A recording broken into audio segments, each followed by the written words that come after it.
Halo, perkenalkan saya Aina Leotami dari kelas 2 MA 26 dengan NPM 1082404006. Halo semua, perkenalkan nama aku Evita Estoning dari kelas 2MA 26 dengan NPM 1082423. Halo, perkenalkan nama saya Muhammad Fakih Nur dari kelas 2MA 26 dengan NPM 10824580. Halo, perkenalkan nama saya Nazwa Asara. Saya dari kelas 2MA 26, NPM saya 10824774. Berdirinya aku di sini, aku akan menjelaskan seputar kepemimpinan. Nah, sebelum kita masuk lebih jauh, aku bakal ngejelasin dulu nih apa-apa aja yang akan kita paparkan nanti di 5 menit ke depan. Jangan ketiduran ya, cuma 5 menit aja kok. Oke, yang pertama kita akan mulai dari pengertian kepemimpinan menurut Kamus Besar Bahasa Indonesia dan juga menurut para ahli.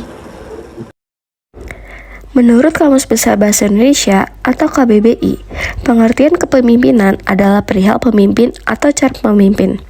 Secara harfiah, kepemimpinan berasal dari kata dasar pimpin, yang memiliki arti mengarahkan atau mengaruhi. Kepemimpinan adalah proses mempengaruhi atau membebaskan pemimpin melalui pengikut mereka dalam upaya mencapai tujuan organisasi. Setiap pemimpin pada dasarnya memiliki perilaku yang berbeda dalam memimpin para pengikutnya. Perilaku ini secara singkat disebut gaya kepemimpinan. Menurut William Giscard, pengertian kepemimpinan adalah proses mempengaruhi kegiatan yang diselenggarakan dalam kelompok dalam upaya mereka untuk mencapai tujuan yang ditetapkan.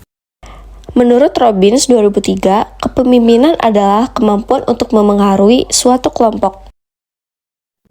Menurut OTT pada tahun 1996, kepemimpinan dapat didefinisikan sebagai proses hubungan antara pribadi yang di dalamnya seseorang mempengaruhi sikap, kepercayaan, dan khususnya perilaku orang lain. Lalu yang kedua, kita akan masuk ke pembahasan mengenai 5 fungsi strategis dan kepemimpinan. Ada 5 fungsi strategis kepemimpinan. Yang pertama ada artikulasi visi dan inspirasi atau mengkomunikasikan visi. Lalu yang kedua ada pengambilan keputusan strategis dan taktis. Yang ketiga ada orkestrasi dan pengorganisasian sumber daya. Yang keempat ada evaluasi kinerja dan pengembangan berkelanjutan. Dan yang terakhir ada mediasi dan manajemen konflik. Selanjutnya kita akan membahas 3 peranan umum dari kepemimpinan. Peran kepemimpinan. Peran adalah aspek dinamis dari kedudukan atau status. Seseorang melaksanakan hak dan kewajiban berarti telah menjalankan suatu peran. Peran dan status tidak dapat dipisahkan. Tidak ada peran tanpa kedudukan atau status. Begitu pula tidak ada status tanpa peran. Setiap orang mempunyai bermacam-macam peran yang dijalankan dalam pergaulan di hidupnya di masyarakat. Peran yang dimiliki oleh seseorang mencakup 3 hal antara lain. 1. Peran meliputi norma-norma yang dihubungkan dengan posisi seseorang di dalam masyarakat. Jadi peran di sini bisa berarti peraturan yang membimbing seseorang dalam masyarakat.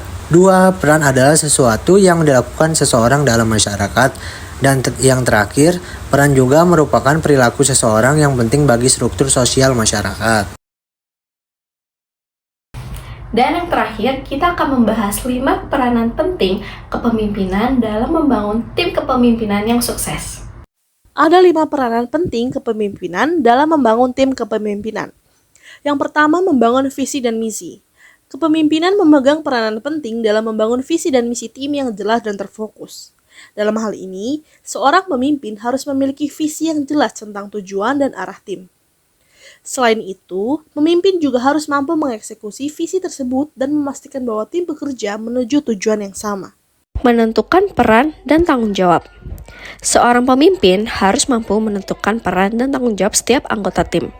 Dalam hal ini, seorang pemimpin harus memastikan bahwa setiap anggota tim memahami perannya dan tahu apa yang diharapkan dari mereka.